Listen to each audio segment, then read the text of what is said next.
Bonjour à toutes et à tous et bienvenue dans ce temps de parole sur Quizy FM, le 106.9 et sur KTV. Premier temps de parole de la post-législative et on reçoit sur ce plateau Mansour Kamardine. Samuel. Mansour Kamardine, bonjour. Bonjour. Et surtout, félicitations. Merci infiniment.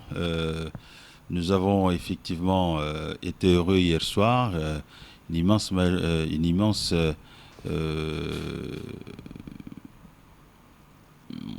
on va dire un immense bonheur nous a habité.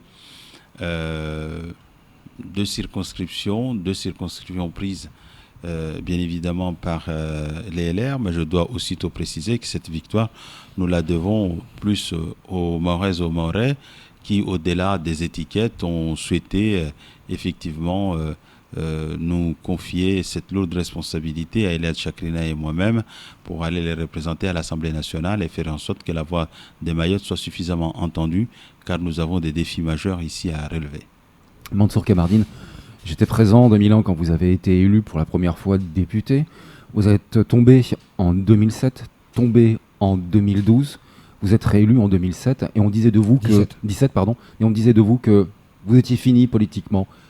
Vous faites un bras d'honneur à tout le monde, excusez-moi pour l'image. Qu'est-ce que vous avez ressenti hier soir ? Non, je crois que tout simplement, je crois que je peux le dire aujourd'hui, que après 2012, je m'étais dit, il faut peut-être que je m'occupe de mes navets. Et peu de temps avant les échéances, j'ai eu plusieurs délégations d'amis, de fidèles, de gens qui aiment Mayotte, qui m'ont fait comprendre que je pouvais encore être utile à cette collectivité, à ce jeune département, et qui m'ont convaincu de reprendre mon tablier pour m'engager dans ce redressement nécessaire dont Mayotte et le pays d'une manière générale a besoin. Je l'ai fait et aujourd'hui ceux qui m'ont convaincu dans cette démarche-là avaient parfaitement raison et naturellement c'est avec à la fois un plaisir et un honneur que je représenterai Mayotte à l'Assemblée nationale. De mémoire, en 2017, vous faites un bien meilleur score qu'en 2001. Oui, je crois parce que tout simplement, il faut savoir qu'il y a un profond malaise dans l'opinion, dans la population mahoraise. Regardez, je crois, les résultats de la présidentielle. Une Marine Le Pen qui est très large, qui est assez puissante dans l'opinion. Et je crois que c'est dans tout ça qu'il faut lire. Moi, ce que j'ai vu dans mon comité de soutien, que je vais saluer plusieurs personnalités, bien sûr des LR, mais aussi des personnalités venues de tous bords qui sont venues me soutenir et me dire combien il serait heureux que je sois le porte-parole enfin de Mayotte parce qu'il y avait cette expérience qu'on pouvait mettre à profit pour faire entendre la voix de Mayotte. Donc c'est tout ça, c'est pour cela, certes j'ai une étiquette, mais au-delà de cette étiquette, ce sont toutes les Mahoraises et les Mahorais qui se sont regroupés autour de ma candidature. C'est ce qui a pu être aussi le cas, je pense, d'Eliade Chakrina, notamment entre les deux tours. Donc c'est tout ça. Il faut que nous ayons à l'esprit que désormais, nous ne représentons pas seulement nos étiquettes, nous représentons au-delà de ces étiquettes l'immensité des Mahoraises et des Mahorais, l'immensité des situations et des enjeux, et que nous sommes confrontés à ces enjeux, et donc une responsabilité particulière, extrêmement importante, parce que tout le monde nous a dit tout au long de cette campagne que c'est probablement la dernière carte à jouer. J'espère que nous serons à la hauteur et en tout état de cause, en ce qui me concerne, je me battrai. C'est l'engagement que j'ai pris, bien que la situation soit particulièrement difficile au plan budgétaire et autres, mais nous ne pouvons pas imaginer un redressement de la nation et des comptes de la nation sur le dos de la collectivité la plus pauvre de la République. Alors moi, justement, avant d'en arriver à ce qui va se passer maintenant, parce qu'il va falloir se mettre au boulot, sauf qu'on a quand même une année particulière d'un point de vue électoral, ça a été extrêmement long, extrêmement épuisant. On part des primaires, puis les investitures, puis la présidentielle, puis les législatives. Est-ce que ça fait pas quand même un peu trop ? Oui, mais c'était peut-être des phases nécessaires. Vous savez, moi, j'appartiens à une formation politique qui avait un chef, d'abord De Gaulle. On n'a jamais imaginé De Gaulle aller à une primaire. Ensuite, il y a eu Chirac. Jamais Chirac à une primaire. Et puis il y a eu cette évolution à partir de 2012. Les gens ont cru que François Hollande avait gagné parce qu'il y a eu la primaire et qu'il avait évité les divisions. En réalité, nous avons vu, les primaires n'ont rien réglé. Au contraire, ils ont favorisé les éclatements. Donc voilà. Et nous avons suivi et nous avions quelque part un peu perdu notre âme. Ouais. Bon. Et puis vous avez dû faire campagne à chaque fois. Mais bien sûr qu'il faut faire campagne parce que nous avons des convictions à défendre. Il y a eu aussi la présidence du parti qu'il ne faut surtout pas oublier parce que ça a été compliqué aussi. Absolument. Il y a eu aussi les élections en interne. Nous avons fait les élections de la présidence des fédérations avec toute l'équipe qui accompagnait. Nous avons fait aussi les élections ici. Nous avons aussi organisé les élections pour les présidents des sections communales. Donc oui, il y a eu... mais en même temps, c'est aussi la preuve d'une vitalité démocratique. Les gens ont besoin de s'exprimer. Souvent, on reproche aux hommes politiques et aux partis politiques de confisquer le débat. Là, on ne peut pas dire qu'il n'y a pas eu de débat. Il y a eu des débats à chaque fois et qui ont été sanctionnés par des scrutins. J'y arrivais. Et je voudrais aussi dire, ce matin, et bien évidemment, en remerciant tous celles et tous ceux qui nous ont portés là où nous sommes aujourd'hui, dire aussi à ceux qui ne l'ont pas fait que c'est un peu dommage. C'est un peu dommage parce que quand on imagine le nombre de populations dans le monde, de par le monde, qui réclament des libertés, qui le droit d'expression, le droit de vote et qui ne l'ont pas, quand on l'a, je crois qu'il faut l'utiliser. Et c'est dommage qu'on ait toujours de plus en plus de gens qui s'abstiennent et puis après, au lendemain des élections, de venir contester, exprimer leur ras-le-bol. Je crois que la meilleure façon d'exprimer son ras-le-bol, c'est de pouvoir aller aux urnes. Donc voilà. Et tous ceux qui se sont déplacés hier, quel que soit le sens de leur vote, je vais leur dire un très grand merci et leur dire bravo. Il faut continuer dans cette direction-là parce que en République, le mécontentement et la satisfaction s'expriment par le bulletin qu'on dépose dans l'urne. En fait, c'est un petit peu comme se dit chez l'événement avec les ministres. C'est on vote ou on ferme sa gueule, d'une certaine manière. Monsieur le député, ça fait plaisir de pouvoir le redire. Monsieur le député, je ne sais pas si vous avez pu regarder les résultats à l'échelle nationale, mais votre famille politique s'en sort plutôt pas mal. Et que le résultat, je crois que c'est 131 républicains qui vont se retrouver dans l'hémicycle. On en a 160. Voilà, exactement. De votre point de vue, est-ce que vous vous sentez dans une opposition ou vous vous sentez proche d'une grande majorité macroniste avec laquelle vous pouvez travailler ? Je pense que je n'ai pas forcément un choix comme ça, dans la mesure où vous aurez vu vous-même, la République en marche n'a pas souhaité investir de candidats ici. Il n'y a pas eu de candidats. Ça veut dire que elle ne s'intéressait pas forcément à capter les voix mahoraises. Ça, c'est un fait. Donc, n'ayant pas eu nous savons également que par le passé, des candidats élus sous des étiquettes différentes ici sont allés demander à intégrer des groupes politiques à l'Assemblée nationale. Ils ont été rejetés. Je peux citer deux noms. Il y a eu au départ mon ami Jean-François Horry en 1981. Il a été élu sous l'étiquette de gauche, arrivé à Paris. Lionel Jospin, qui était secrétaire comment on appelle ça, comment ils appellent le secrétaire national du PS, l'a refusé. A refusé son adhésion au groupe PS. Il a dû se retrouver dans un petit groupe qui était le MRG à l'époque, le mouvement des radicaux de gauche. Et puis il y a eu Abdoulaye Tifou également, qui avait tenté d'intégrer un groupe à l'Assemblée et qui a été également écarté. Donc je crois qu'on ne vient pas comme ça en disant je vais intégrer tel groupe. On peut faire une demande mais on peut aussi essuyer un échec. Alors, est-ce que la solution, c'est de demander pour échouer ou c'est dès le départ de se fixer? Je crois que la question, elle n'est pas celle-là, puisque celle-là, elle est déjà tranchée. Elle est déjà tranchée par le fait qu'En Marche n'a pas voulu investir des candidats à Mayotte.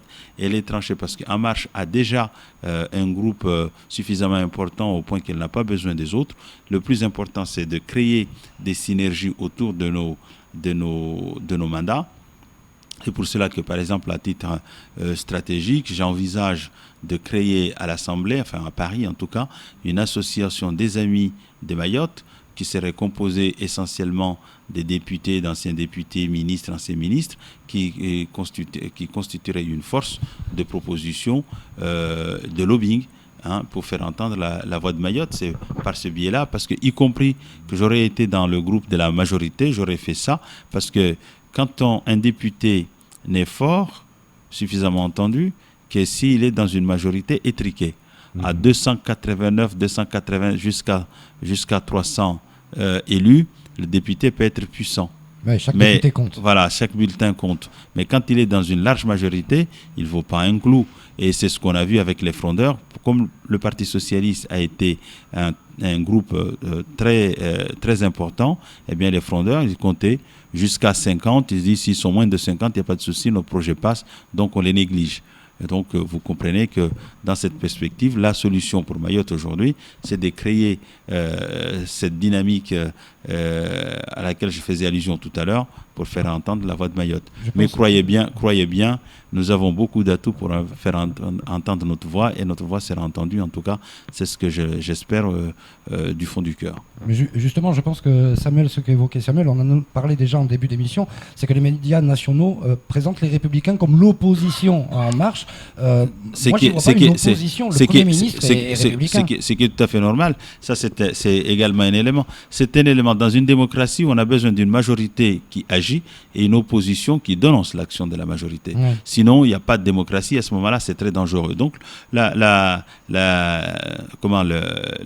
Républicains, le groupe Les Républicains, peut être une opposition. Mais il y a plusieurs façons d'être une opposition. Ouais. Une opposition forcenée, bête et méchante qui nie tout, qui conteste tout, et une opposition constructive qui est capable de participer à des projets communs. Moi, je prends souvent cet exemple. Imaginons un seul instant, ce qui n'est pas le cas à ce stade, mais imaginons un seul instant que le gouvernement envisage de faire sauter le visa Balladur.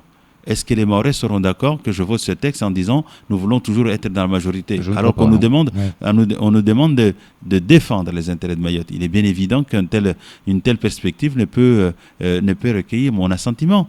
Et si en revanche on nous propose un test, on nous parle par exemple de flexibilité dans le travail, si on nous présente un nouveau code de travail qui intègre effectivement de la flexibilité pour permettre aux entreprises de recruter et de lutter contre le chômage avec efficacité, il va sans dire que je voterai ce texte sans difficulté avec demain. Donc ce sera au cas par cas, au vu des textes. Et puis j'ajoute, vous l'avez dit tout à l'heure, je crois que ça n'aura échappé à personne, Édouard Philippe et les Républicains, tout comme Bruno Le Maire, et il y a un troisième, Gérald Darmanin, tout ce que je connais parfaitement, et puis avec une filiation quand même commune entre Édouard Philippe et moi, qui est Alain Juppé. J'ajoute d'ailleurs que dans un prochain voyage que je ferai à Paris, pas le premier, mais peut-être le second, j'irai naturellement à Bordeaux rencontrer Alain Juppé pour parler de Mayotte, puisqu'il était venu, il connaît bien ce pays. Vous voyez, s'il y a tout un travail en fait de lobbying à faire, que bon, Dieu merci, j'ai eu l'occasion déjà de pratiquer le lobbying quand j'ai été en responsabilité il y a, faut-il le rappeler, il y a une quinzaine d'années. Donc il faudra continuer. C'est pour cela que je toujours considérer du fond du cœur que la situation actuelle nous imprimait cette logique d'envoyer quelqu'un qui a l'expérience de la chose parisienne et du fonctionnement des institutions de la République. Monsieur le député, permettez-moi de revenir sur l'actualité de Mayotte. Je ne sais pas si vous avez eu le loisir et le temps de vous informer sur le sujet. Vendredi dernier, un sac à dos a été abandonné à l'aéroport. Évacuation, périmètre de sécurité, mais pas de démineurs, pas de chiens en renifleur. C'est la sous-préfète, directrice de cabinet, qui est allée ouvrir le sac pour vérifier que ce n'était pas un explosif.